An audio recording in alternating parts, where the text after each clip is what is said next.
everyone. Thank you for joining us once again on our program, A Story from the Diaspora, where we share the stories of brave men and women who left their native land to pursue their dream elsewhere. And today on the program, hello everyone. Thank you for joining us once again on our program, A Story from the Diaspora, where we share the stories of brave men and women who left their native land to pursue their dreams elsewhere. Today on the program, we are privileged to have Mercy Amechi. Mercy is from Enugu State, Nigeria. Today she'll be sharing her story with us on why and how she left Nigeria to pursue a basketball and food business dream in America. Hello, Mercy. How are you doing today? I'm doing wonderful. I'm doing great. Yes. It's so nice to have you. Thanks for honoring our invitation. Of course, thank you for having me. All right, Mercy. So please, can you tell us more about yourself? So I'm from Nigeria, Enugu State, right? And I used to be a college athlete and also a chef. Chineye, Messi is a go-getter. Messi loves independence. Messi love hard work. Messi, just like to be industrious. That's it. That's the word I could define Messi. Yes. That's interesting. Yeah, you said you're an independent person. I know one of your posts. You said you are becoming the rich man your parents wanted to. Please just talk about that. So I always say that I'm going to be the CEO that my parents always want me to marry, right? So, like I said, growing up, you do something nice, or because I've always been like hardworking and industrious as a kid, My mom always be like, "Oh, you're gonna marry a rich man, you're gonna marry, a CEO, that president, blah blah blah, and all that." But I'm always like, what about me? Can't I do any of those things? Why do I have to marry to that? Why can't I do that? So as a kid, I'll be doing what I want on the kind of life that I want myself. So I always go for that kind of life, So I was like, I can be that CEO, I can be that president, and I can be all that, even more. So why would I have to marry to that? Why can't I just be that? So I grew up like having this mindset of I want to be that kind of person that my mom wanted me to marry into, So I just like started doing that, and started working and doing anything possible, that just to, be a better person, not just for me, but for my family and siblings at large, Yeah, and for those other kids looking up to me and all that. That's interesting. In fact, in one of the IG posts again, because I dig into the I dig into my guests, before bringing them here, to know what they are up to and everything about them. So you said growing up, you hated school so much. In fact, the thought of school makes you sick. And the only thing you loved doing was sports and cooking. And this is the only reason why you went to school. And now you have a BSc in sports management and business. And while in school, you were playing basketball, which is something you love doing. You played for Monroe College, where you obtained your associate degree. And you also played for Hampton University in Virginia, where you also obtained your BSc degree. So after your graduation, you went for your second dream, which was the food business. And now you started your food business, And so now that you're out of school, what is your next step for you in basketball? And what was your experience like playing for both schools as an international student? it was pretty good because I actually did 2 years of high school here in America, right? And my 2 year of high school was horrible. It was a bad experience. It was I stayed with the horrible people, and my whole experience was like really bad. And I was actually able to like enjoy everything that go on, that happened in high school because like you know I I was just looking at it. I was just looking at it, the bright side. I refuse to allow. Can you hear me? Yeah, I can hear you. So I refuse to allow like people that I was staying with to get in my mind, get in my head, to make me lose focus. So I was trying to, even though they were horrible, I was trying to like really, really like stay focused on what I wanted. So, but knowing what I know now, if I had known, I could have like speak out or wanted to leave. But I was coming from a very, very unprivileged place, and expectation, success for the expectation for success, is very, very limited. So it was like, okay, is the how far can I take this? So I was able. I said I did that, and I called from high school, and then I moved to college, and it was a different game. It was fun. I met people at modern college, like that was where I met families. That was where like everything coming to American for me, American dreams were like starting to happen. There was this joy, there was this happiness, that I felt in, while I was at modern college. They made me feel at home. They made me feel like family. So my experience there, playing basketball and going to school is like doing a two job. But still I was doing it not because I love the school, but because in America you have to actually love school or do well in class in order for you to play sports. So I knew that the only way I could actually play the sport that I like is for me, trying to do well in class in order for me to be eligible to play basketball. So it made me like I struggled in my first year in college, my freshman year. I struggled a little bit, but then again I was like, I really can do this. I started like, I looked for help. I started going for tutors. I started going for I started looking for extra work. I started asking for professors for help. All my professors in my college knew me, like they knew I disturbed and stuff because I actually did want to learn. I actually was like, I really want to know this because I need to play basketball. I need to be eligible for next season, So it was like, okay, you gotta do this. If you want to play basketball, you really have to do this. If I was actually going to school and not playing basketball, I don't think I was like going to be able to like maybe along the way I would like be okay, I'm tired, I can't do this no more. So basketball was the only thing that was actually pushing me to like keep going. That's the thing. Like there's always something that motivates you to one day. There needs to be this like, to me, I don't know for others, but to me it's like there's something that had to motivate me to do something. Motivation was like, I want to play basketball, I want to do sport, and the only way I can do that in America is by going to class, doing all my work and everything. Because I remember back home, I wasn't going to class and I was doing well in sports, and the teachers did not care. Back home, they don't care whether you're doing well in class or not, So, but here in America, it was different in the sense that if you fail in a class, you're not going to be practicing, you're not going to be playing a game, you're not going to be traveling, you're not going to do anything. So you're going to stay in school and get everything fixed. And for me, I tried everything possible to avoid that. So I always try to get extra work. I try to get help.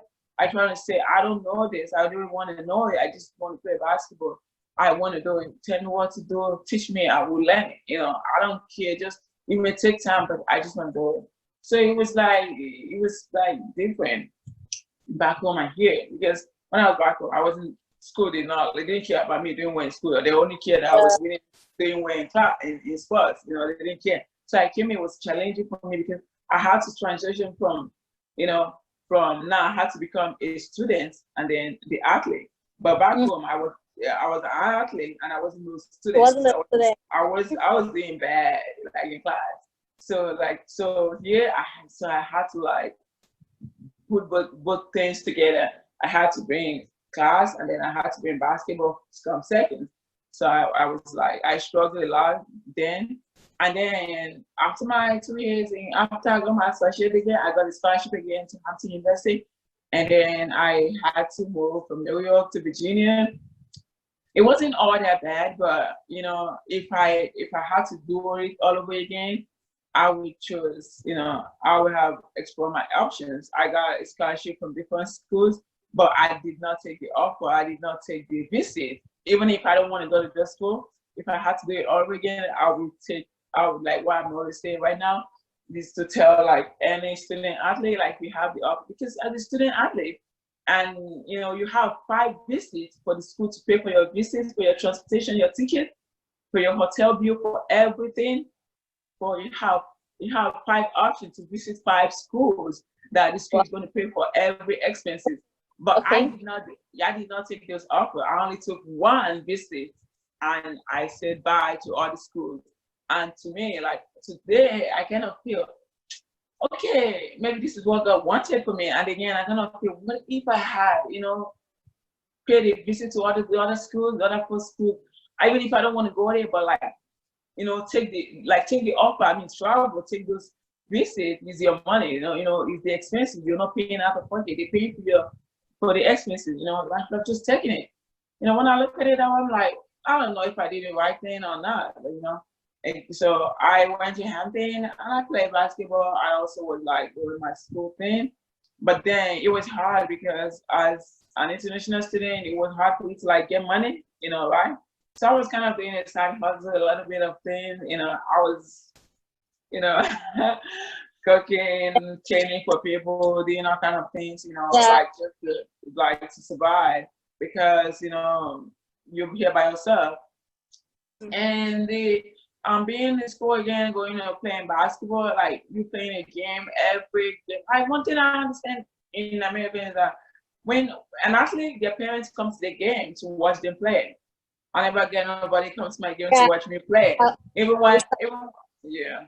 Even when I was in Nigeria, so my mom never seen me play basketball. She never seen me do anything. Even though people always say, "Can you just go watch your child? Like she's doing good." She never seen me do anything. She was like, "Okay." You know, so anytime I see kids, like after every game and I see kids, parents, family coming over, you know, to hug them, I'm always sitting in the chair. I'm like, you know, I never had that feelings. I never know how it feels, you know, but, you know, and the stress, the overwork that you get from coaches, the fear of losing your status when a coach treats you bad or his school treats you bad or something happens, you can't leave because you're stuck there, you know, you're scared of not getting scholarship for next season, you're scared of getting injured, and even when you're injured, you know, sometimes they abandon you, they don't do nothing, you don't have no insurance, you know, you don't have nothing. You know, yeah. you're there dying and nobody cares about you. They only care if you're producing, okay, if you're not producing, then nothing. And then you forget the fact that you get injured playing game for them, you know. So there's a lot of challenges for international students and especially athletes playing sports and also you know, going to school, like being an international is hard, but Yeah, I can imagine that. So yeah. let's get down to business now. Now that you said all that, you know, you okay, sorry. You actually said, you know, that just like you pointed out, you're playing your games, you know, you wanted the family to be out there, watch what you were doing, you know, you couldn't have them to be there. In fact, you said in one of your posts that people don't understand how hard it is. I mean, to be 1,000 miles away from home, going through big life moments alone, you know. So, what is your story, Mercy? What were those moments like for you? And first, how did you started out in American? I mean, why did you leave Nigeria to go um, pursue your dreams in America? Why did you leave Nigeria to pursue your dreams in America? What were the obstacles, the challenges you went through, and how were you able to overcome this. What was that thing? Yeah, you said basketball was, one of the things that motivated you. Yes. So, I mean, what were other that kept you going and now you're living your dream? So I was back home, right, playing every sport, but I have never in my wildest imagination believed that I would ever travel outside Nigeria, to talk of being in the US, right? So I was just playing sports and just love playing street ball and all that. And I was just there was a time one of my friends invited me. All right, one of my Facebook friends told me about a camp, Ejiko Boaja Foundation. He always organized camp every year. And then he told me about the camp, that he's always one of the coaches that comes to the camp.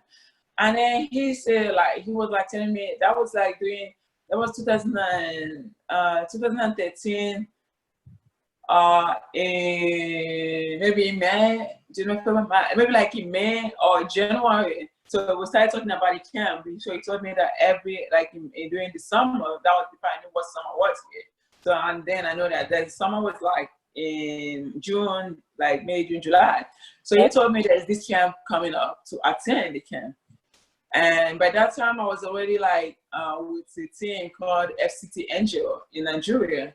So I was already learning basketball with learning with them to be part of the team, because I was just doing street ball. I didn't have a team or have anyone. I was just doing everything with no fundamental. So someone once told me that I could go to LA10 in FCT and start practicing with them. So to be in a team, this will give me more opportunity, I was okay. So I started working out with them. So when the guy told me about the camp, I was I don't think it's gonna work anyway. But even if it was, there's no money for tickets. There's no way I can travel, blah, blah, blah, because I actually did not have someone who could sponsor me or give me money to travel, even if I have the opportunity. So I was no, I'm good. I don't think it's gonna work. He kept telling me. And then I started hearing people talk about the camp and all that. So I was okay, I think I can so I started picking interest. I was okay, I think I can go all that. So I started thinking about it. I was I told the guy, okay, I will go. And then he was okay, that would be great, right? So, and yeah, it was so I was okay. So I said I was going to go. So the Indie camp, when the organizer, the Ejiko Baja, when they came to Nigeria to do the camp, I attended the camp. It was in Oyo, Nigeria, right? So I attended the camp, and then I was part of people that they selected, and then we were invited to Atlanta, and then we came to Atlanta. I came to Atlanta. And then we did the camp, and also some coaches liked me over there. And so, but there was no scholarship at that moment. There was no I-20 to give me to go back. So I went back in Nigeria after the camp. I went back in Nigeria, and I went back without no I-20, right? And before my trip to Atlanta was a contribution from people that was expecting that I'm not going to come back. Maybe even if I'm coming back with I-20. So when I came back now, so everybody was, I stayed 1 week, I stayed 2, I stayed 3. It was going months.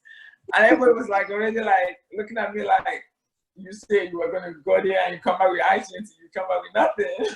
I was pissed, but it's just that I didn't get the opportunity to get it. I-20 coming back, So I told him that I'm still waiting. So the organizer of the camp, I had his email, right? I said, oh my God, I texted every second. I even here, I go to cyber cafe because I didn't have a good phone. So I go to cyber cafe and I would spend the whole day in cyber cafe, email, texting, sending emails to this guy. And I'm please, I know they picked me and but he said there was no I-20 that I can go back, that you're going to send me, But actually, before we went back, before we were travel to Atlanta, we were told that it's not a guarantee that we're gonna get I-20, and if you can't afford it, don't travel, you know. But I was like really wanted to go because I had this push that there was something that was gonna come out of this, right? So I started like begging people for money, and I went to the Atlanta. So when I came back, it was like month two, and nothing is happening. I started finding this guy. I started texting him a bit. I was like, please, if you can help me get the I-20, blah blah blah. I bothered this guy so much that he texted me the other. He was like, I still have his text with me. He was like, why are you so rude and so disturbing? I'm serious. And I was like, I said, I'm so sorry. He said, do you know what time it is right now? Why are you calling me at this time? Why do you call me so much? That is very rude. Oh, that, like he was so mad. And when he answered my call, when I couldn't say nothing on the phone. So at the end of the day, he was like, your I-20 is coming next week. DHA is going to get to you, blah, blah, blah. Go to Nigeria, something, go pick it up, you know. Oh my God, my mind was like, okay, you know, I felt some kind of burden, like released off me. And I was like, okay, thank you. I couldn't even say thank you, finish, I need to hang up. I was like, okay. So the next day I went to LA10 to pick up my I-20. Then I started processing my visa and my, you know, trying to pay everything to go for my interview and all that. So I encountered so many obstacles that I paid for my interview, right? Mm-hmm. I paid the money. Then I didn't get my confirmation slip that I was supposed to take to the embassy. It didn't come out. So I had to wait. For like a month, and I had interview, but there was nothing. So I started texting the man again. Like I was like, what is happening? Because I don't understand. So I started like texting the organization, like the man where you have to pay your service fee for to go for an interview and all that. Yeah. So I went to the man's office, the Nigeria office, and I went there and I told him what happened. I have an interview, blah blah blah, and I need this. Why is my confirmation not showing? And I paid you money and all that. So he was like, okay, I don't know what to do. So I texted his boss. The owner of the company is here in the US. So I texted him, I said, look at what happened, and now I'm going to miss my interview and all that, and this is what happened. But like I texted someone, I still have his email, right? So the man texted me and said, I'm so sorry, I don't know what happened, but we're going to give you a late confirmation slip saying that it was our fault. You know, he wrote everything and did everything. I took that to the embassy, and when I went to the embassy, I went with my mom, and then we started everything that we had, everything that I practiced for my interview. They didn't ask me none of that because my mom, the funny thing, my mom went to the embassy, and when my mom went to the white lady, and my mom was like, my daughter, how are you? I was knocked out. In my mind, I was like, Mom, stop. I didn't say it, but in my mind, I was like, stop. They started having a whole conversation, and they told the woman, they asked me nothing. The only thing the woman said is that your visa is granted, come next week to get your passport. I was like, what? I was like, what? What? Okay, now I got my passport next week, right? And then there was no money for me to travel. You know, my issue was, let's get the visa, right? So the money could come, right? And I needed to be in school. School in the fall starts September, right? In America. So it was like in August, right? So, and the school gave me a date when I had to arrive school. If not, they're gonna like cancel because I'm supposed to start school in the fall. So I'm supposed to be there before September. So I had August to prepare everything that I was supposed to prepare. I was scared, so I started like running around, going to beg money. You know, I went from one person to another. I was going from people to people. I went to my church. I went to people, the big men that I had in mind in my church. If I tell you the name of this man, I'm telling you, you're gonna be surprised that this man gave me what? 1,000 naira. From 750,000 that I needed to travel for my ticket. I swear, if I said this man's name, you will be shocked that he gave me. I will never forget his name because his name, like, I'm surprised he gave me 1,000. Don't doubt you. I'm telling you, so what happened is that then I went to my prime minister and I told him that, look, I want to travel, I'll take on my visa and I needed money to travel. And so I told him people that I've met. He told me that this person the people that I'm looking to give me money, not gonna give me anything, right? And then he mentioned the name of people that are comfortable, people that they're not rich, they're not popular, but they have money that give. He's told me that it's not about being too rich. It's good people that give. It's not rich people that give.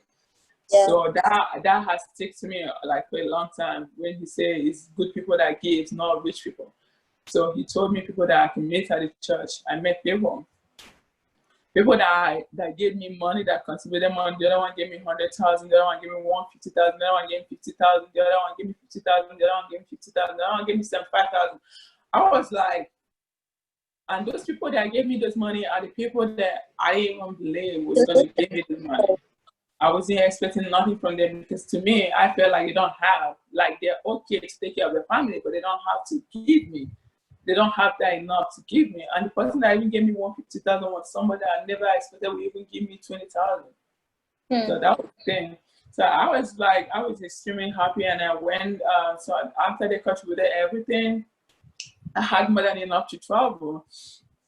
And then I went back home and I told my mom, like, I was actually working, like, all those people gave me money. I was actually working with 250,000 in my hand, going back home at night, like around 8 in Nigeria, working with 200. That was my day.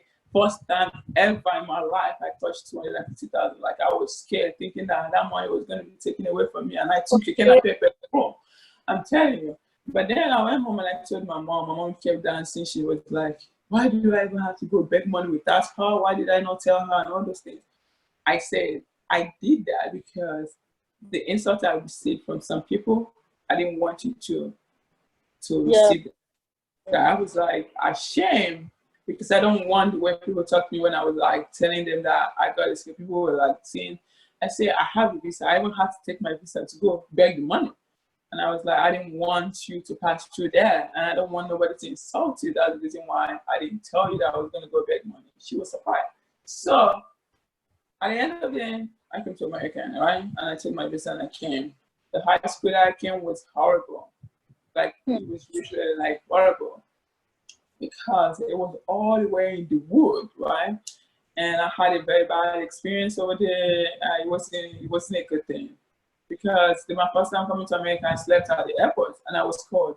And because I came to America with a shot, and that was when in winter. Because then I missed my interview and everything happened, and I didn't get money for tickets, so I had to travel December 26th instead of September. So I traveled December 26th. So it was like freezing cold in Massachusetts. That was my first school, and it was really freezing. And I came here with like a very light something. So I was really freezing cold. So those people left me at the airport and I stayed here till like the next day before they come pick me up.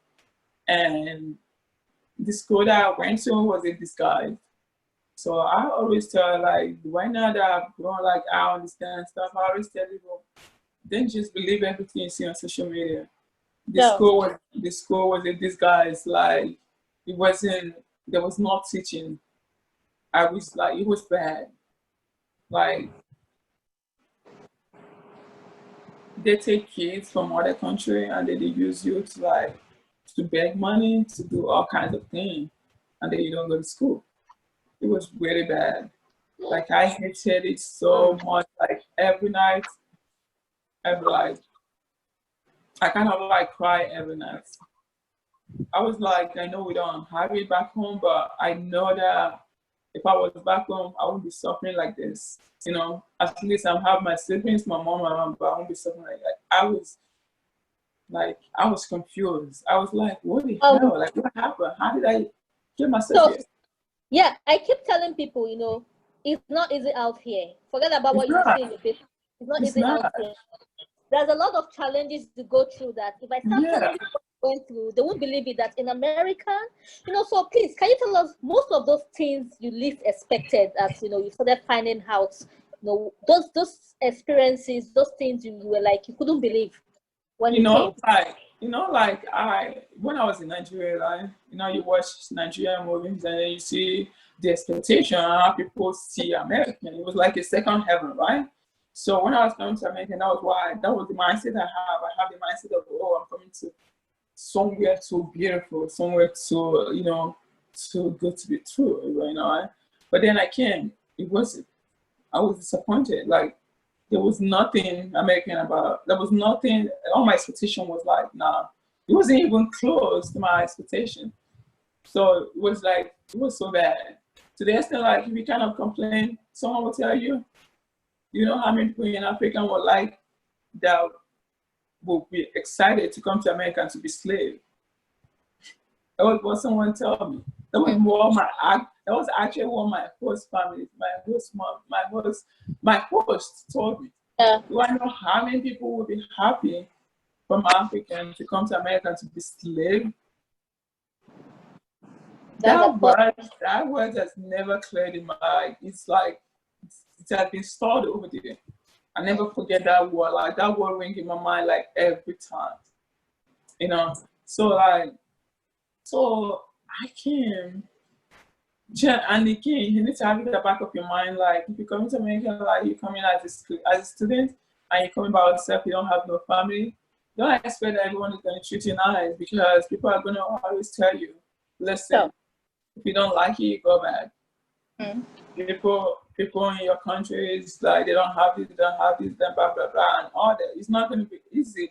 It was like I had a very, very horrible experience that sometimes it's hard to tell. Like I had the worst. I'm not going to say I had it worse because I know maybe when you hear other people's stories, it's worse. But I had very worst story. I don't go to school. I'll go and beg money from morning till 11 o'clock at night. It was bad.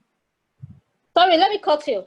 Was it the school that was sending you out to beg money, or was it your host family? It was. So the school was a boarding school. The school was supposed to be a boarding school. Why? So they would tell you. They told me that, you know, when they sent me my iTunes, they said the iTunes was going to be a full scholarship. I don't pay nothing, right? But then I came. They told me that I'll be begging money to pay for my scholarship, my school fees. And then one time I complained, the lady told me, though I know how my school fees is being paid. I was like, in the letter, it said that it's a full scholarship. I'll be playing basketball and I'll be going to school. And again, there was no basketball. They don't have no single basketball team. So on the social media, on their website, they put basketball team there. Like it looks so beautiful. Like it looks so beautiful that it's hard to tell that it's bad. But it's only when you've been there that you know what I'm talking about. So I'm like, okay, I wanted to do it. I did it for like a whole long time. And I was like, I can't do it no more. I got tired and I was like, I want to go home. And the lady looked at me and said, if you want to leave, we're going to terminate your iTunes. I said, listen, I'm tired. I want to go back home. I did it for 3 months. I was tired. I could go, these people would dress me like, if I'm like, now that I know what homeless person means in America, I was actually being dressed like a homeless person to beg money. So when people see me at Walmart begging money, they pity me. They're like, because I look horrible. The way they dress me, I look horrible. Like you could actually pity me to give me money. And they will tell me what to say to people in order for people to have compassion in me to give me money. And people, I was actually making way money for them. And it was like, okay, you know, it was like, okay, I don't really like, I was excited because I was like, you know, like in Nigeria, you're doing business and people buying, it's like, it makes you feel happy. That was how I was actually feeling, even though I was begging the money, you know, it makes me feel happy because people were actually giving me money. So when my jaw is filled up, the girl is always staying in the car watching me. She take the money out and then she put another jar and give me to go back. So it was like I'll be there for like 9 in the morning till like 11. They'll come pick me up at 11 at night to go home. Like when I tell people, some people right now they'll be like, "Why didn't you steal some of the money?" I said, I don't even have the mind to want to steal it then. Because my job was that I was making money and all I wanted was to play basketball. I had to beg the school to allow me to practice with the guys because they have a boys team but they don't have a team for the girls. I begged them to practice with the girls. That was how much I wanted basketball. And the thing is that if I was actually playing basketball, going to school and begging, I wouldn't mind because I was actually playing basketball. But I wasn't doing none of those things that I came there for, you know. So I was like, so it was like kind of bad for me. And, you know, I couldn't take, you know, and I told them I wanted to leave. So they cut off my status. So I was out of status. So the organizer of the camp said he wanted me to go back to Nigeria to come to his house. So I went to his house in Ohio and I stayed with them until the next year, September, when when I came to I missed school. I missed a year of school because I was then out of status because the school threatened me that if I say anything, nobody's going to believe me. They threatened me so much, but I didn't really care about it. I was like excited. To me, when they were threatening me, I was like, you don't have to worry. I'm going back straight to Nigeria, so I'm not going to tell nobody. But it was like, but unfortunately, I didn't go to Nigeria. Those people didn't let me. They were like, I will get you another school, a better school. So I came to the Bronx and I was going to this school. It was a good Catholic school, you know, and I loved the school. The family, the school, like treated me so good. The principal loved me. My teachers, like, you're always there. It was like good. I just didn't stay with the white people, but I went to a good school, you know. And it was bad. I stayed with them and I cried every day because there was nothing like family. There was like, you know, living with people that like make you live your life every day, make you feel bad every day, you know, just for just no reason. When people, you know, sometimes we are, most of the people that I've had a bad experience with was like Black people, and they told me, my host family was told me that my ancestors was the one that sold them to slavery. So she treated me bad, so bad that if I want to complain, she said my stupid ancestors sold them to slavery. You know, so till today, that thing make me still kind of think like, how you think that way? Like my mom was not even born, you know, when slavery was even going on. So for you to even think that way or think that the way you treat me is going to change anything, you know.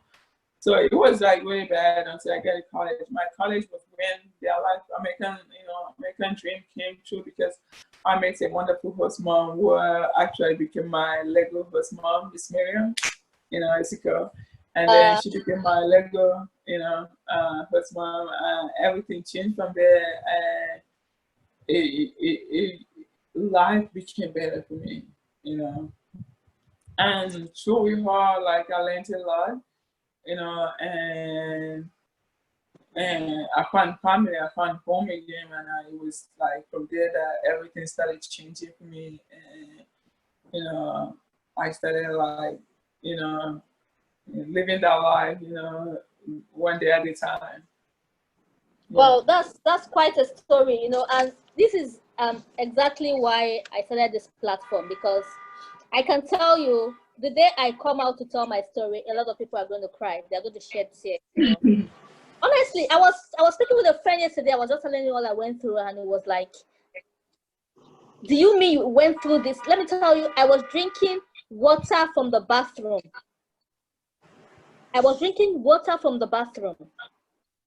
And the bathroom I share with other people, you know, there was a particular day I came to scope water to drink, and one of the guys, you know, got drunk and went there to mess the whole place up, you know, threw up, and the place was messy. And I was coming to take water. I broke down that day and I cried, you know.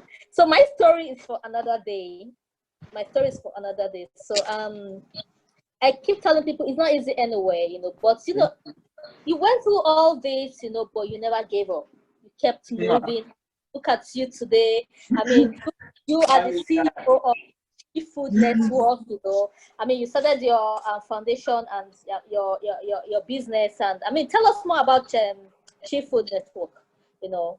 Okay, first of all, you know, like my mom was a restaurant back in Nigeria. She was a very good and big restaurant. I helped her manage it when I was back home, and we had a good, you know, it was a good business, you know, and I loved cooking a lot, and I loved basketball, right?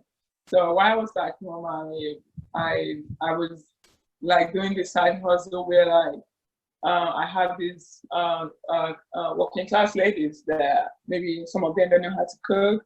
Some of them don't know how to cook, but they want to learn. And they're gonna come to my mom. They want to like my mom to cook some certain food for their fiancé, their husband, and all that. And my mom would be like, "Oh, I can't do it." Because my mom already like having a functional restaurant, big time restaurant. She's like, she don't have time for that. So my mom like, okay, but because sometimes if my mom travel, when my mom used to like travel a lot to the east to take care of my dad when he was sick, I was one that always do the business for her. So she was like, well, I can't do it, but my daughter could do it, So my mom always give me that to do. So I always like teach those ladies how to cook, and those are like big ladies that are like money talks. And I was like teaching them how to cook. Sometimes I cook for them, and they show me where they gave me that containers where to put them. And they come weekends, they told me that, oh, I'm coming to my boyfriend or my fiance that's small. I want you to cook this thing. I'm gonna come pay you and I'll pick it up. So I always do that, right? So I grew up learning those things. And since my mom traveled and all that, I always be the one to take care of the business and cook and all that. So when I came to US, like it was because I'm the first person in my family to go to school to get a degree and ever travel. So I'm like the first person to ever like do everything, to be the first. I'm the first in my family to do everything. So that was my motivation, my siblings, because they looked up to me. And if you grow up with me back home, I'll be the last person you ever think will go to school. I'm not just going to school, but getting a degree and having a better life. Because I knew what I wanted when I was growing up, but school wasn't part of it. Like I always said to myself that I'm going to make it in this life with or without school. I have had that mindset. So I came to America, it was just me. I didn't have no family, I didn't have nobody, right? So I was looking at my mind, I was like, what can I do to survive? And I started by like teaching. First of all, I started by, because I love to work out. So I started by some people who want to work out, but they don't want to because they don't have something to motivate them. Some people tell me they need something to motivate them in order for them to work out. I say, okay, I could be your workout buddy. Then tip me, since I couldn't work there and I don't have permit to work, right? So I said, okay, you can tip me. That is another story. I said, then you can tip me. I become a workout buddy. So I teach you workouts and I show you workouts and we do workouts together. And then you give me small money, right? And then I use it to buy my toiletries. Because I was in full scholarship, right? You're not expected to get paid, Yeah. So I've been in this country for 7, right? And my mom has never sent me a penny because like I wouldn't have it, So I tried to look for ways to buy. So then it's like after I finished, I was like, okay, what else do I like to do? I like to cook. Then I was like, okay. So when I go to my church, I'm like telling people. When I see somebody complain about I don't like to cook, blah blah blah, but I like homemade cook. I'm like, I can cook. I always suggest. I'll be like, oh, I can cook. So I started like from New York when I was in Morocco. I was started like cooking for people for fun. I was cooking. I wasn't charging them. I was just doing like cooking because I loved it. So I was doing it for people and anyway. Then when I see someone be like, oh my house, someone will tell me, I'll pay back. I'm going to go get someone to come clean my house. I'll be like, oh no, I can clean house. So I started like that. So anytime I see that someone needed help, I'm like, I can do it. I was like, what do you mean? I said, yeah, I can do it. It's just to organize. So because I know how to organize stuff, I know how to organize. So someone will call me organize my office. Someone will call me organize my house. Someone will show me that their room that's like so packed with Christmas tree and whatever. That is a lot. I'll be like, just do whatever. Just set it up. Do whatever. Just make the house neat. I'll say I can do it, and I do it, and I clean up, and at the end of the day, the person give me something, and I leave. I buy my toiletries. I buy feeding. I buy stuff. So that was how I started, right? And I started to do it. So one time I met this guy. And I was coming from an event. So he ate what I cooked, and he was like, "You made all this thing?" I said, "Yeah." He said, "What culinary school are you going to?" And I was like, "I'm not going to no culinary school. I'm just doing it for fun." He was like, you cook for fun? He said, yes. He said, but you're in America. I was like, yeah. He said, you know, cooking is money in America. I was like, but then I didn't know yet, right? So he was like, then he said something that sticks to me again. He said, when you're good at something, never do it for free. And Yeah. I was like, what? He said, when you discover something that you do well that people enjoy, don't ever do it for free. And I was like, okay. See, today, that word is on my journal, is on my diary. Like, I always look at that and I'm like, okay, that's true, right? So when he gave me that idea, I was like, every time I'm doing something for someone, I'm saying, I know how to design, like to organize people's room, people's house, and how to do this. Something else that I love is decoration, like to decorate to events, planning. I love this. So I was like, I love it, but I don't want to do it for free no more, you know? So when I went back, and I got it, so when I finished my associates again, I moved to Virginia. And I would be cleaning my room. I used to have my team. I have this was a 2-room apartment with sitting room and everything. So my teammates always have visitors come over, and they will come to us and be like, "Oh my God, your apartment is sparkling clean." And whenever they come, they always see me. Maybe I clean my room, and my door is always open. They'll be like, "Oh my God, her room is freaking clean." So she'll be like, "Yeah, that's what she does. She cleans. I don't know how she enjoy cleaning." Because my roommate's time room is always messy. And they will be like, can you come clean my room for me? I say, yeah, I charge people for that. I do that. You know, I was like, yeah, I can do anything. You know, I was like, yeah, I can do it. So I started from there. So I made a flyer in school and I post flyers. I was doing smoothies and I was doing baking, cookies. I was doing brownies. I was doing bread. I was doing like so many things for people. And some people that I don't even, they're so fascinated about fufu, Nigeria fufu. They'll be like, can you make fufu? I'll be like, I can make anything, just tell me whatever you want me to make and I will do it. So it started from there and I started doing it and I started charging people for that. I stopped doing it for free. So I started charging it. So when I was charging it, I remember last year, before I went back to Virginia, you told me to open a Facebook page for for that. I swear you are the one that made me open it because I did not. I never had a social media page for my listeners. So I was like telling you, I remember I asked you, how do you open a page under your Facebook name? I was like, I told you I don't want to have 2 Facebook, right? And you were like, I can open a page.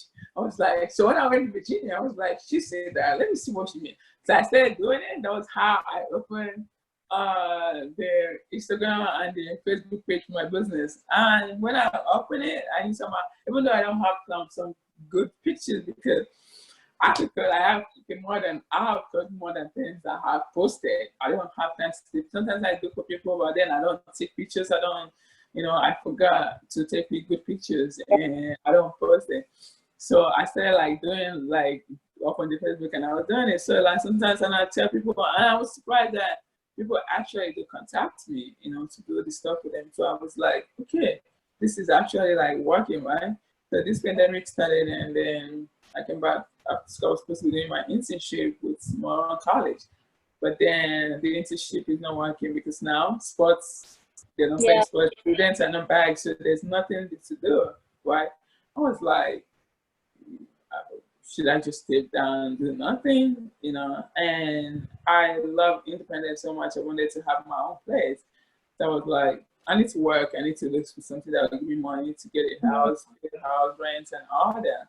So I got a house, and I started working instead of staying indoor to do nothing. So I started working. So I was like, what can I do to right now, what is actually working, which company or organization, whatever business that is working. So I see that restaurants is an essential worker. That's what they call them, right? They say they're essential, right?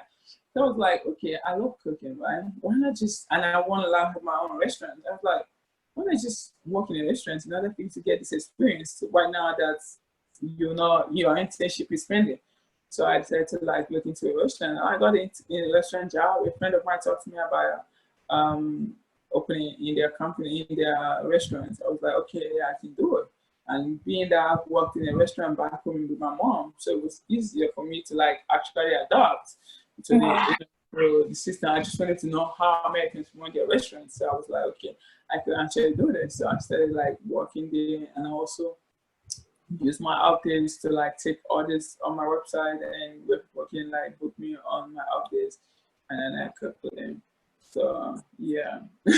Wow, that's so inspiring. Pardon me for those of you joining us.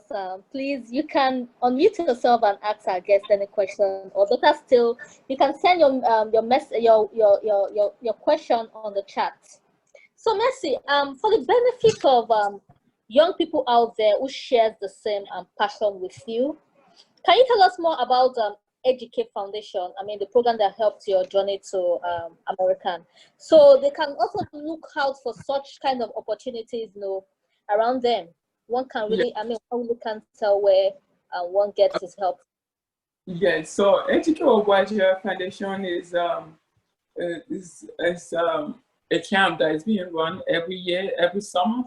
So every year, Educate actually was the guy that was drafted in the NBA in 2006. That was what I heard.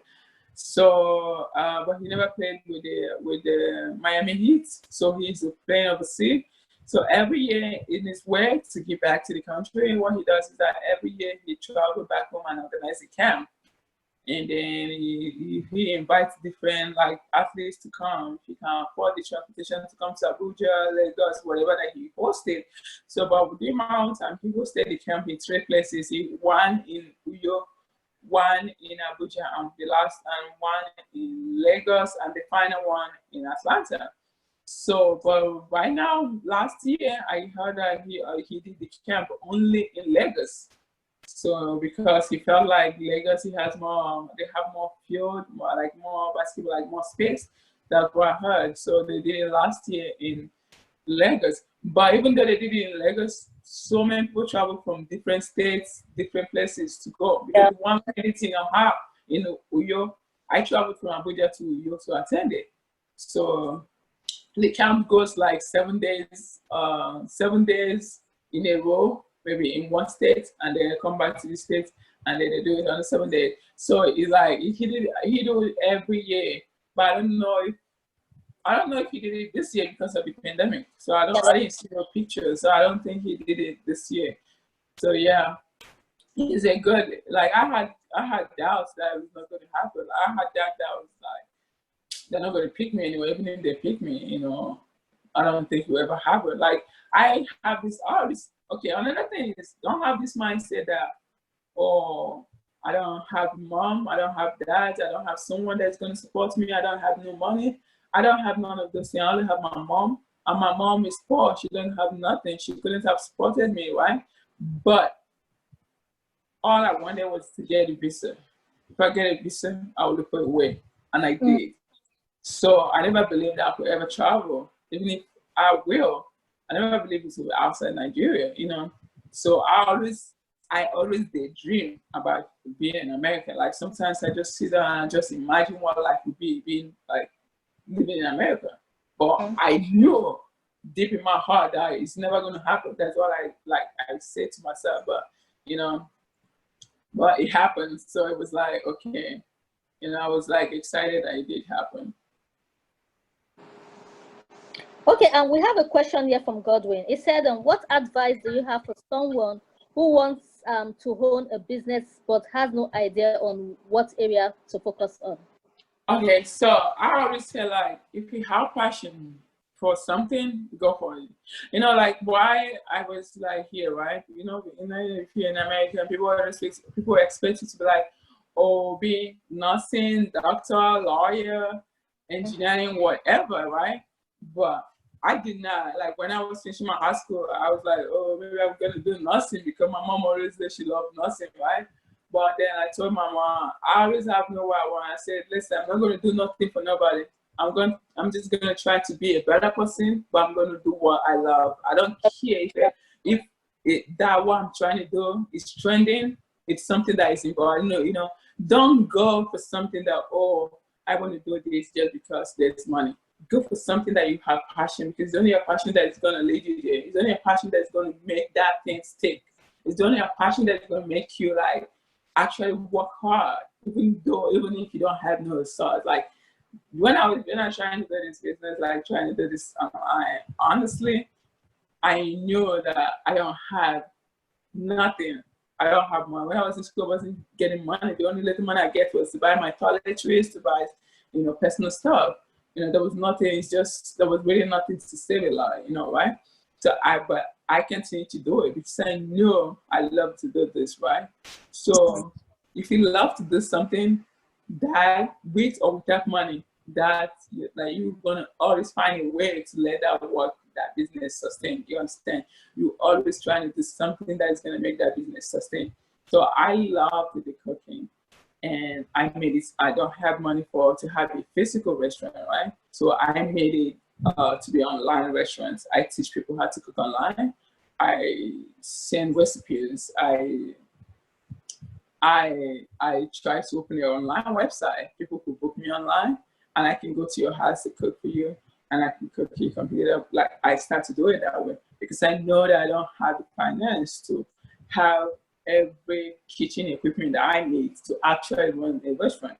So what do? I put it online. If you want my service, I can come to you or you come to me.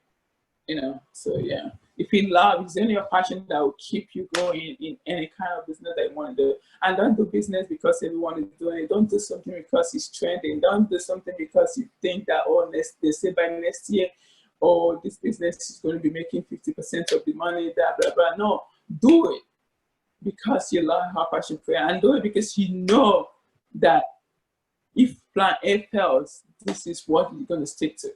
Let's take the money aside. What would you love to do if the money is not the problem? I could be stressed. I could be anything. I could come out from work late at night, as late as 1 a.m. in the morning. I still cook something to eat. Like I'll be tired, but because I love to cook, no matter how tired I am, I don't eat outside. No matter how tired I am, I will still cook.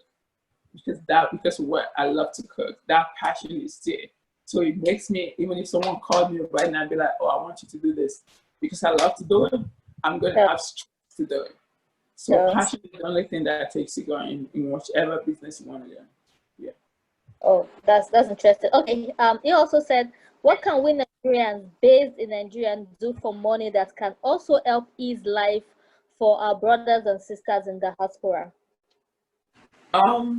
Say that again. Let me make sure I got the question. He said, what can we Nigerians who are based in Nigeria do for money that can also help ease life for our brothers and sisters in the diaspora?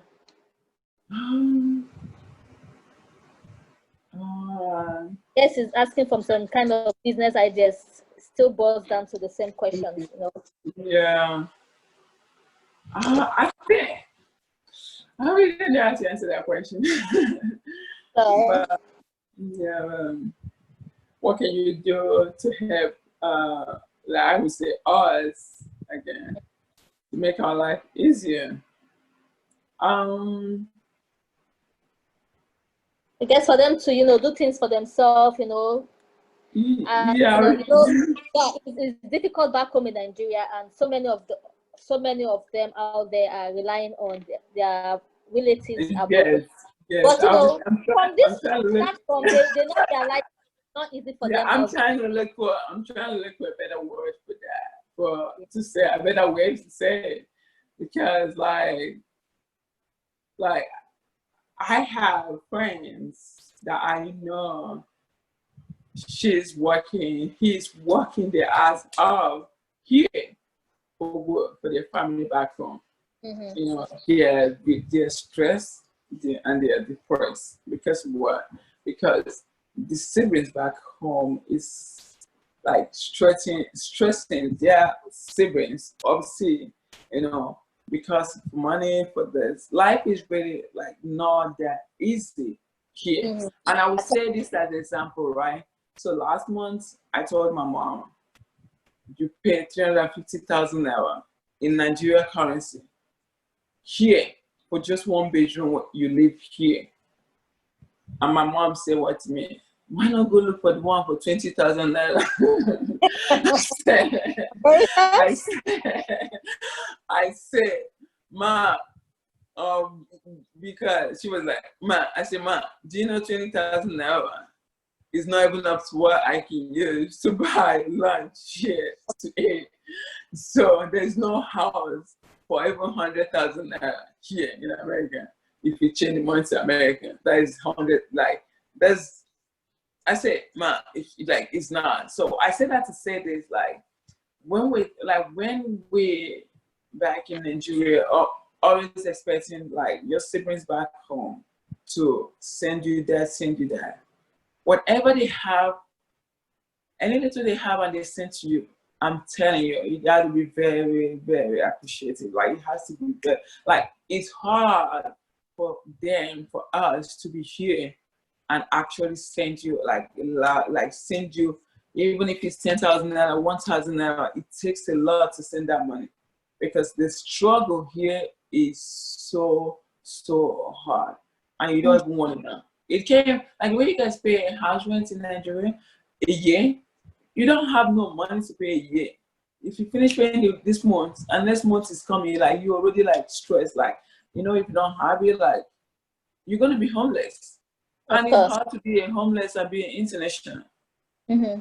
You can't come to another man land and be homeless. They send your ass back, sorry, home. So that is it. So it's really hard if our siblings will like try to look for something they can do to keep themselves busy, to support us.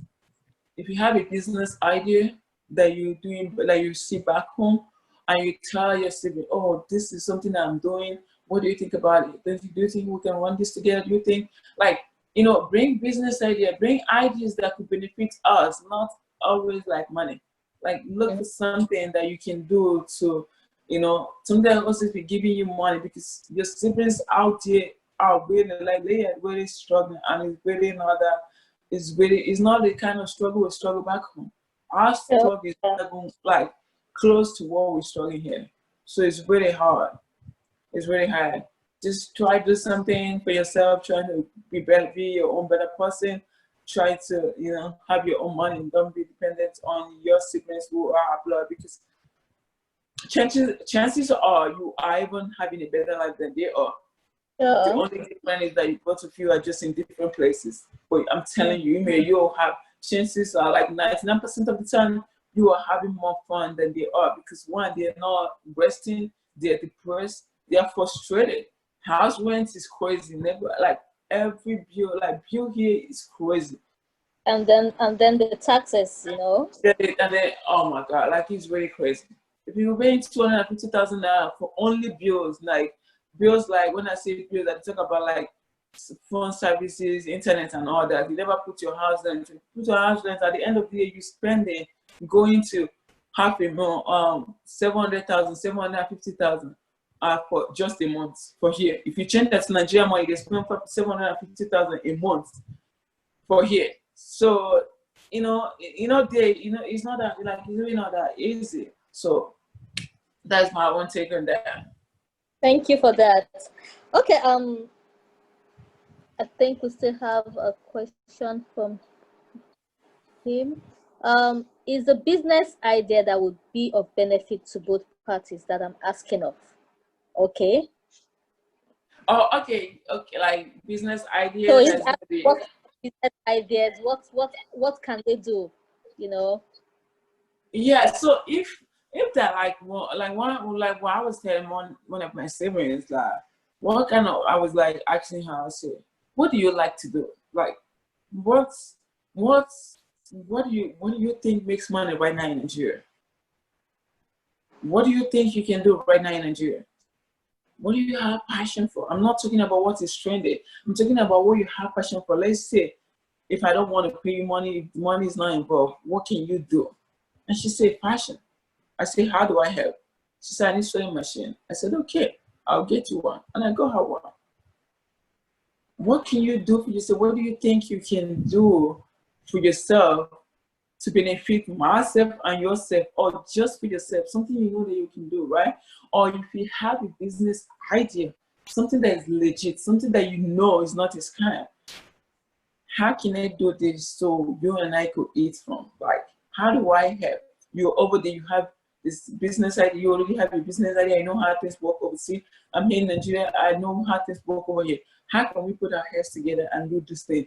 And I'll be like, and I tell you, oh sister, oh brother, this is what I think is making money now in Nigeria. How can we do it together? I'll be running over here, you'll be running yours over there, we'll do it together. Is it going to be a combined business? Is it going to be a family something? Is it going to be a personal stuff? Or is this going to be something that I'll get a percentage of? Or is it just something that is going to be just you? How are we going to do it? Give me an idea. Give me something that you're passionate about. Give me something, not something that everyone is doing. Give me something that I know that I know that you're good at this. You're good at repairing stuff. Okay, how are you going to put that in place? You know how to teach. If you're smart enough and you know how to teach, why not use the opportunity this time to those students, to the kids that want to, like, they're home now doing, like, burdening their parents. A lot of parents right now will pay a lot of money just to keep their kids busy. And you tell me you are a graduate and you are in Nigeria, a graduate, and you're technical engineering, or you're mechanical engineering, or your type of engineering in Nigeria, which I know that I've heard of so many of these guys say they are. And then this pandemic, you can find a way to do something for kids. Teach kids how to repair one thing, how to build something. For the parents to pay you later, even if it's as little as 5,000 now, you can't just build one small building like this or look for a small shop and write it, homeschooling or training school for something just every day. Times 10,000 by 10 kids, 10,000 by 5 kids. How much is the rent in Nigeria? It's not that expensive. Then assume that 10 students, 10 parents enroll their kids to come learn one thing, one handwork from you. You know how much you're gonna get for 10 kids, 20 kids? So if you are that's what I would say, if you're a graduate in Nigeria and then you have a degree in any engineering stuff or whatsoever, you spend 4 or 5 years in college, in university in Nigeria, and this pandemic, you didn't use it to teach or tutor kids in handwork or anything, then you have failed. This is a great opportunity for like parents. My kid's sister, my last one, she just finished high school. I said, what do you like to do? She said, I like to tutor, I like to teach. I said, you better look for something to do with that. You want to be a doctor in the future, right? Go look for a job in pharmacies and work there. Learn how things that work there. Work where you know that this is something that I want to do in the future. This is something that I like. My sister, she did in this pandemic to tutor 2 kids for 20,000 naira. She is just 17. She teaches 2 kids. That's the pressure that I was having. I had to take care of her. I had to take care of my mom. I had to take care of this. But these children, like, she took up that burden away from me. She told me she found kids that now what she's doing now, she wrote lessons in our neighborhood. And she's surprised that people are actually coming. Of course, people are frustrated. People are looking for a way to take the kids out in order for them to, like, actually learn. You understand? And she has no degree other than her GC, right? She's running WAEC. But she had the opportunity to actually tutor kids, teach kids something, you know, use the opportunity to, like, teach kids, and she's earning money. She's earning money that a lot of graduates in Nigeria is not even earning with their degree. And I'm saying, how you tell me that you're an engineer, you this, and then you say you don't have no job, you can't teach no kid nothing? Like, I don't get it. So that's the thing, like, look for a way, something that you can do, something that you're passionate about, something that you know how to do. I know how to cook, I want to teach, I teach people how to cook, teach people something that you know how to do. Now we have online. If an online is not like probably like there's in Nigeria, you could just in front of your house write something. If you want to learn this, come to my number, call this number. I don't charge much. You don't have to charge 50,000 naira. You could start with 2,000 naira. and doing it in your house. That's how people start. Do it in front of your house. Teach kids. And people will see how passionate you are about something, and they want to invest in you. They want to help you. They want to be like, okay, you can actually rent a shop for this and do this with this kid. Like, make this building a whole class, and kids will come every day, 2 hours, teach them something. You see how much, it's just the idea. When parents see that someone had the idea to want to teach or want kids to learn, they support you. That's just how it is. You know, if you wait for someone to, or the government to build you for something for you, if you're waiting for someone to actually give you this, it's hard. You're not going to get it. Yeah, you have a great point there. You know, there are so many ideas, but the problem is that people dwell so much in their problems. I know there's a lot of challenges in Nigeria, you know, but just have a second to yourself, some minute to yourself, sit down in a quiet place, think, look around, forget about those problems, forget about what is bothering you for a minute. Yes. You will realize that, you know, there's something out there for you to do. For you to do, exactly. Just stop focusing on your problems for now, and, you know, thinking the right way. And, you know, you probably have those ideas flowing in. I assure you of that. Thanks so much for that. So that's great.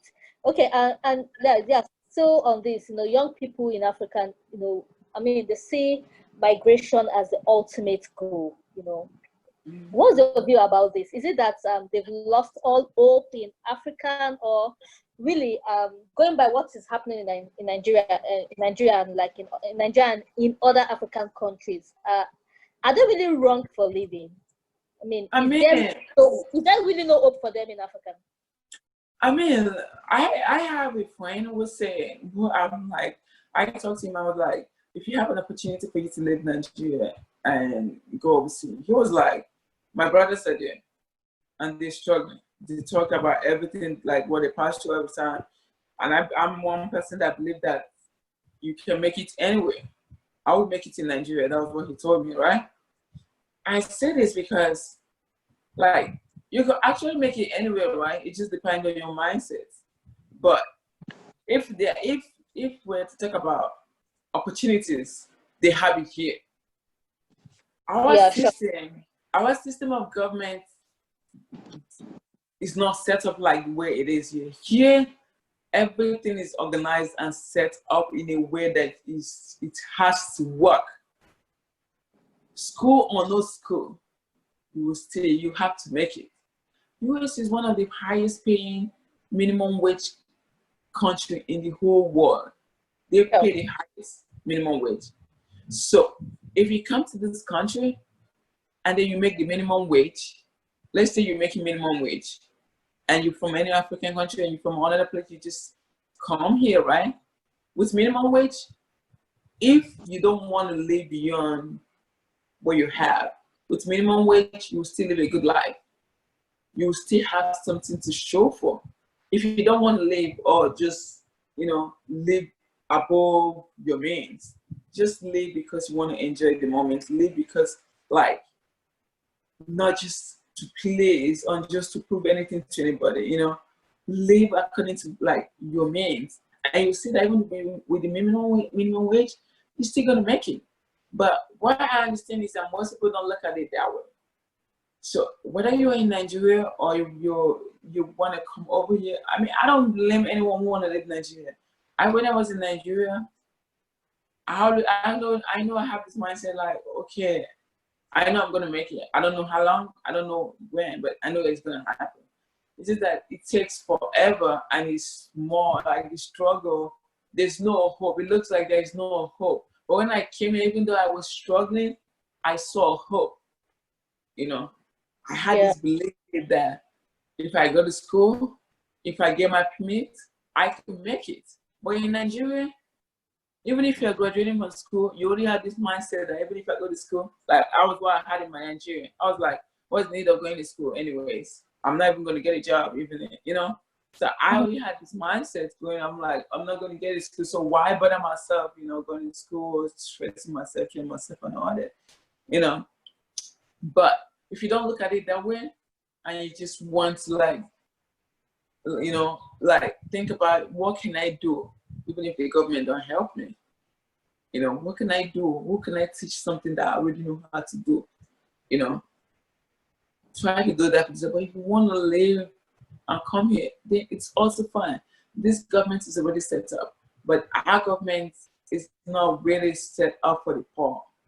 But here, both the poor and the rich work hand in hand. Like it's hard to tell who is rich and it's hard to tell who is poor, you know. But back home, it's very, very like you could actually tell if someone cannot feed and 2 screaming a day, you know. So whether it's actually if all hope is lost, to me, kind of, it's kind of because if you look at our politicians, if you look at the government, like what are they doing? Is it the fighting that watch them fight all the time? Is that how they're gonna stop performances? Is it the killing? Is it like only if you know what you want to do for yourself, only if you have your own skills, like if you're dependent on the government, it's not gonna work out. Here you can depend on the government. And if you actually work, because see, whether you're working or not, the government still pays you. You get unemployment check, whether you work or not. So, but back home, if you don't work, you don't get no unemployment like check. You don't get nothing. So, yes, if all hope is lost, to me, I feel like all hope is lost. Not totally lost, but I feel like it's gonna take like forever unless you have something that you're really passionate about. You have something that you're really doing for yourself. But if you are dependent on the government to give you a job just because you're a graduate, then you're wasting your time. You know, our system of government is not built that way. You know, it will not. So yeah. You're very right. So lastly, what's the advice to young people out there who aspire, you know, to leave their country to pursue their dreams elsewhere? You know, what's the advice to them? Because a lot of them don't get the right information before leaving. Just like you said, the story in this high school you went through, and because of that, you know, they find themselves in situations which they never prepared for. Some of them lose focus and, you know, end up the wrong way, you know. But what's the advice to those who aspires, you know? Well, my advice would be for them to actually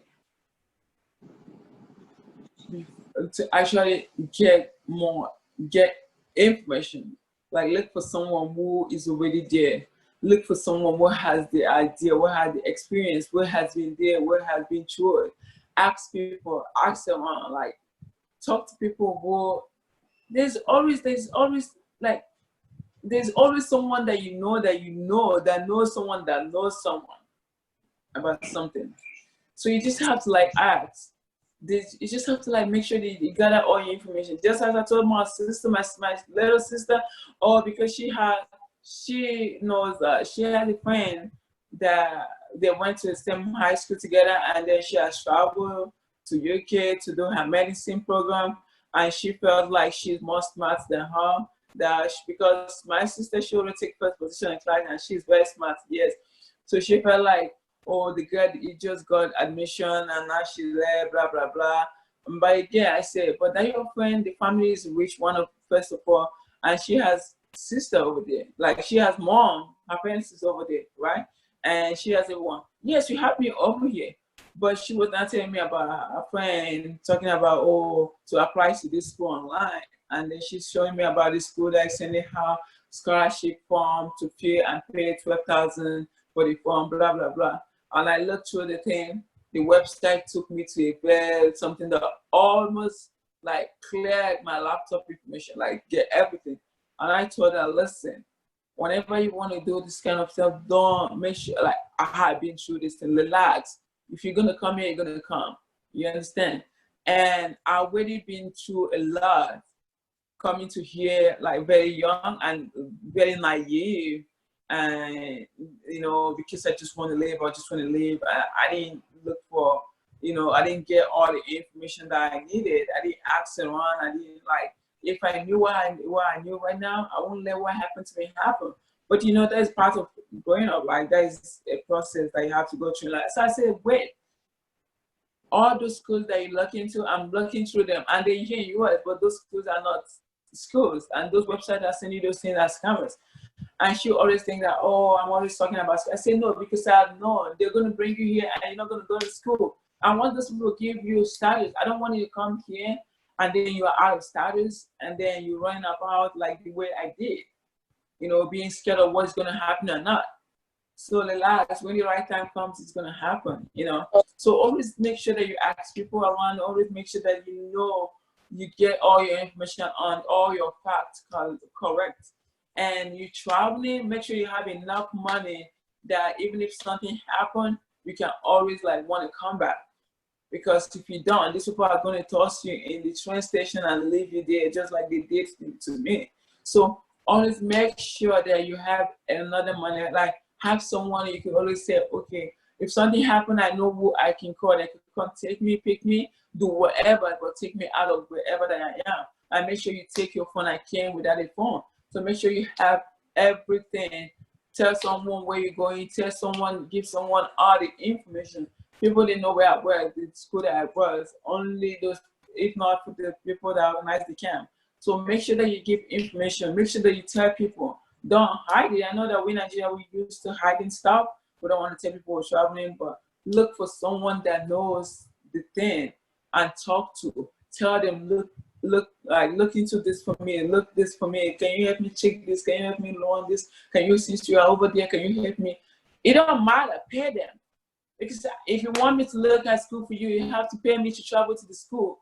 If you want me to travel from New York to Virginia, I don't have the time and I don't have the money. If I say, give me money to go over there, don't feel like, oh, I'm already in the US. Yes, it's like sending me from Abuja to Lagos to go check something for you. I don't have that time and I don't have this transportation. It's okay to send them the money if they ask you that they can't afford the money, the transportation. So it's okay. So always ask people, even if they are there, they can't, tell them, can you go to the school? Can you help me get the actual information and send it to me by yourself? It will be more legit and it will be more, you know, to make sure that, because once like just type in Nigeria, like schools, I mean, or scholarship, you'll see Nigeria, like where people, like these guys will be calling you. I'm like, how do they, like, I see they're already on the computer waiting for you to type something. And they're already on your phone telling you, I'll give you scholarship. Like, relax. Look for somebody that actually knows the fact, like, it's already there. So you don't go and be communicating with someone on the phone and you don't know who that person is. Like, I was scared when I was in JFK, when I was in Boston International Airport. I was scared because I don't know who was going to come pick me up. I don't know who is picking me up. I was really like scared because I don't know where I was. I don't know who, I don't have. Even if these people are going to kill me, I don't know who I'm going to call. Be like, oh, I'm here. Can you call? Like those things, I don't have it. So always make sure that you have someone that you can call, someone that you know. Ask the person, can you go to the school and check it out for me? Make sure I'm communicating with the right person. Tell the person to get the school information and send it to you. That, like, there are a lot of ways you can do it right now. Don't let like people talk into like, oh, because you want to travel, you have this question. So you don't come here and start struggling. A lot of our people have died depressed, due to depression just because of this whole thing. And the people they live with treating them in a very horrible way. And if you're not used to struggle and if you're not strong enough, you're not going to make it. That's one thing that you need to know also.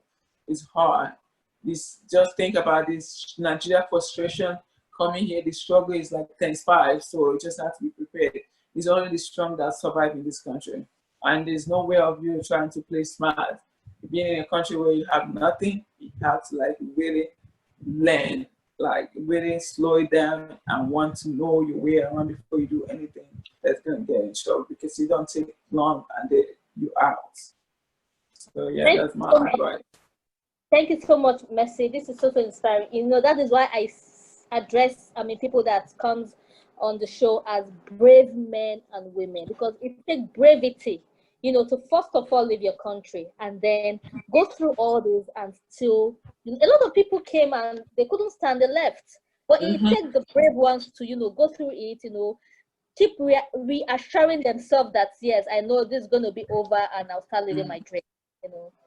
Thanks so much for sharing your story with us. That's so inspiring, and I believe a lot of people will be inspired, you know, after watching this video.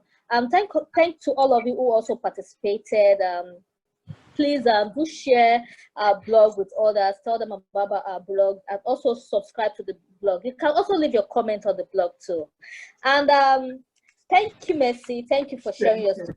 I believe when next will call you to come share, to come talk with us again, you won't hesitate to do so. We are so grateful to have you here. Thank you for having me. You're welcome. So, and for those of you who out there who have been trying to get there, don't stop dreaming, because one day you surely wake up in the land of your dream. That's for sure. Because if you give up, I tell you, those dreams, those ideas, those talents you've got ends in fate and 6 feet, and I mean the grave. The grave is seen as the richest place where a lot of dreams and aspiration lies. And you don't want your dreams to go there. So keep dreaming, keep believing in yourself, and look around you for something that you can do. There are things around you. For a moment,